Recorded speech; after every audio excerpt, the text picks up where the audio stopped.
स्वागत है आप सभी का प्राइम ऑनलाइन क्लासेस में। आज हम पढ़ने वाले हैं कक्षा 10 का प्रश्नावली 3.1 का पहला क्वेश्चन।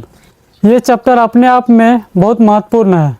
इसलिए महत्वपूर्ण है क्योंकि इस चैप्टर में हम सीखने वाले हैं ग्राफ कैसे खींचें, ग्राफ और बीजगणितीय रूपों में व्यक्त करना। चैप्टर का नाम है दो चर वाला रैखिक समीकरण। दो चर वाला रैखिक समीकरण में क्या होता है, दो चर होता है और समीकरण में रैखिक समीकरण होता है। तो पहले क्वेश्चन पढ़ते हैं, उसके बाद सॉल्व करेंगे। आफ्ताब अपनी पुत्री से कहता है, आफ्ताब अपनी पुत्री से कहता है 7 वर्ष पूर्व मैं तुमसे 7 गुनी आयु का था। अब से 3 वर्ष बाद मैं तुमसे केवल 3 गुनी आयु का रह जाऊंगा। क्या यह मनोरंजक है? इस स्थिति में ग्राफीय एवं बीजगणितीय रूपों में व्यक्त करें। आफ्ताब और पुत्री के बीच बात संवाद हो रहा है, इसको प्रश्न के अनुसार सॉल्व करते हैं। प्रश्न में आफ्ताब और पुत्री, प्रश्न सबसे पहले मान लेते, माना कि आफ्ताब की आयु, यहाँ हमें आफ्ताब की आयु भी नहीं पता है और उसकी पुत्री की आयु भी पता नहीं है, तो दोनों को मान लेते हैं। पहले का x वर्ष और पुत्री का y, पुत्री की आयु y वर्ष। अब प्रश्न के अनुसार चलते हैं।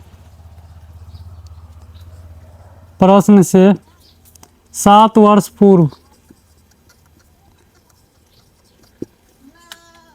7 वर्ष पूर्व आफ्ताब की आयु, आफ्ताब की,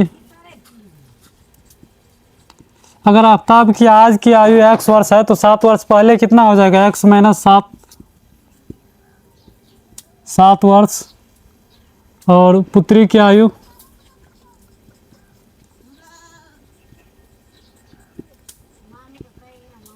y माइनस 7 वर्ष। अब दोनों को तुलना करेंगे कि पुत्री और पिता और पुत्री को तुलना करेंगे, तो x माइनस 7 बराबर y माइनस 7। ये है पिता और ये है पुत्री। पिता और पुत्री में बड़ा कौन होगा? बड़ा हमेशा पिता होगा। तो पुत्री तो ऑलरेडी कम है ना, पुत्री जब कम है तो जब दोनों को हमें बराबर करने के लिए क्या करना होगा, तो बराबर करने के लिए हमारे क्वेश्चन में दिया है कि 7 गुनी आयु का था, तो इससे ये 7 गुनी आयु का था, तो जब इसमें भी 7 गुना करेंगे तब जाके इसके बराबर होगा। अभी दोनों बराबर हो गए। अभी इसको सॉल्व करेंगे। x माइनस 7 बराबर 7y माइनस 49। अभी इसको इस साइड लेके चलेंगे, x माइनस 7y बराबर माइनस 49 प्लस 7। तो फिर ये क्या हो जाएगा, x माइनस 7 y बराबर माइनस 42। इसको क्या इसको मान लेंगे समीकरण 1। अब पुनः अगली कंडीशन की ओर चलता है। अगला कंडीशन क्या है, अब से 3 वर्ष बाद, तो फिर देंगे पुनः प्रश्न से 3 वर्ष बाद आफ्ताब की आयु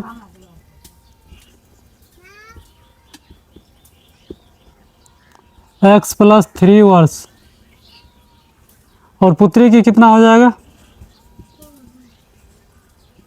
पुत्री की आयु y प्लस 3 वर्ष। पुनः तुलना करने पर x प्लस 3 बराबर y प्लस 3। तो फिर कितना बोल रहा है, मैं तुमसे केवल 3 गुनी आयु का रह जाऊंगा। तो किसमें गुना करेंगे, पुत्री में, क्योंकि पुत्री का उम्र कम है इसीलिए।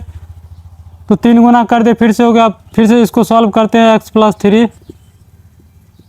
3y प्लस 9, इसको फिर से x, इसको इस साइड लेके आएंगे, माइनस 3y बराबर 9 माइनस 3, कितना हो जाएगा, x प्लस 3y बराबर 6।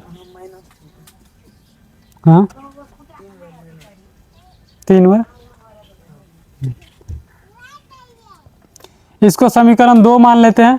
अभी समीकरण 1 भी हो गया, समीकरण 2 भी हो गया। पहला काम हमारा क्या हो गया, बीजगणितीय रूप में लिख लिया। अभी बचा ग्राफीय रूप में व्यक्त कीजिए। तो पहला समीकरण क्या है, समीकरण इसको, तो समीकरण 1 को हल करने पर, समीकरण 1 को हल करने पर,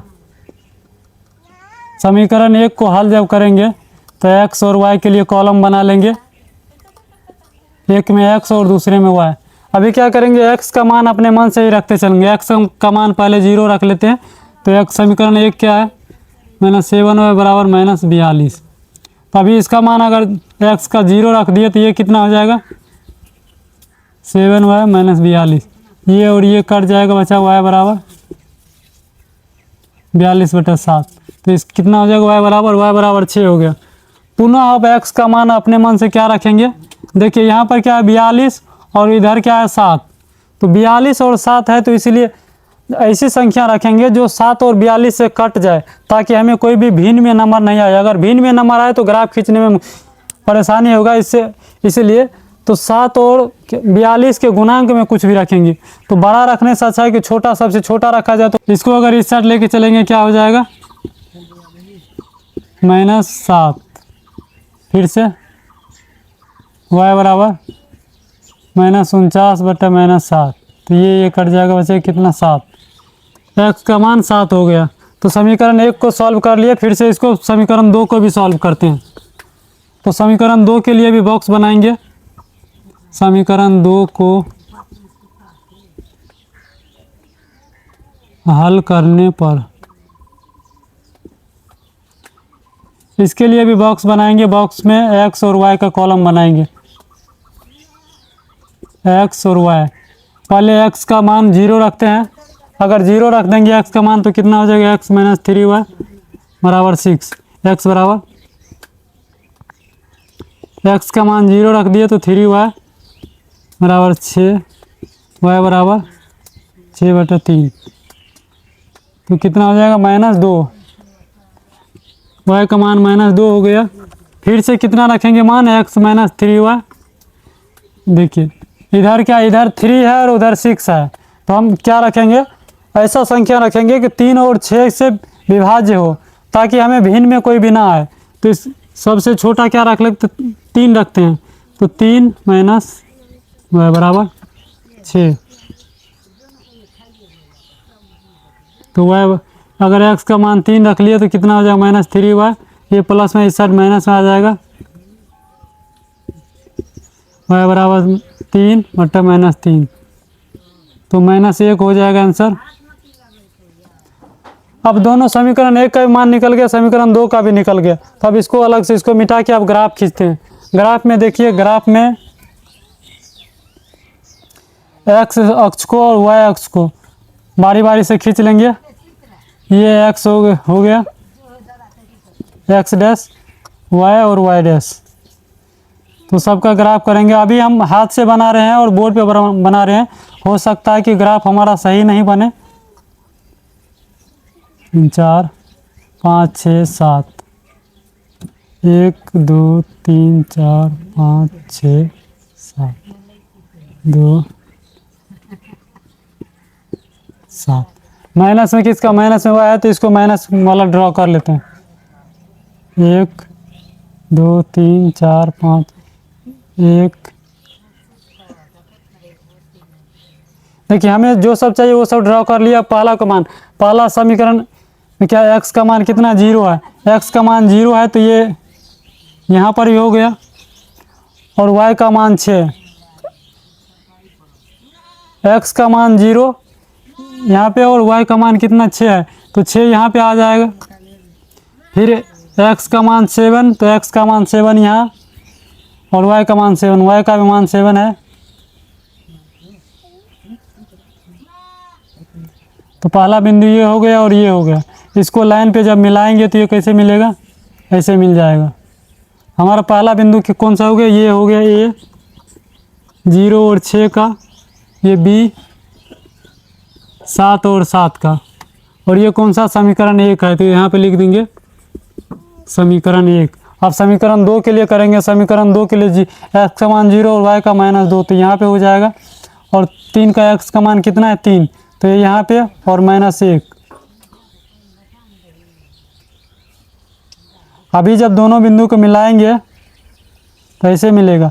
पहला a का मान ये हो जाएगा, ये तो पहले से अब b, और c का मान ये हो जाएगा c, 0 और -2, d 3 और -1, और ये कौन लाइन है समीकरण 2। तो पूरा क्वेश्चन को भी ग्राफीय रूप में भी लिख लिए और बीजगणितीय रूप में भी लिख लिए। अभी ग्राफ पे खींच लिए, तो आप सब प्रैक्टिस करते रहिए। इसमें ज़रूरी नहीं है कि मान यही है, अगर आप लोग x के जगह पे दूसरा मान रखिएगा तो दूसरा भी आएगा, लेकिन ग्राफ में लाइन हमेशा इसी टाइप का बनेगा। नंबर यहाँ पे दूसरा आ सकता है, लेकिन ग्राफ इसी टाइप का बनेगा दोनों का। तो आशा करते हैं कि आप लोग समझ गए होंगे।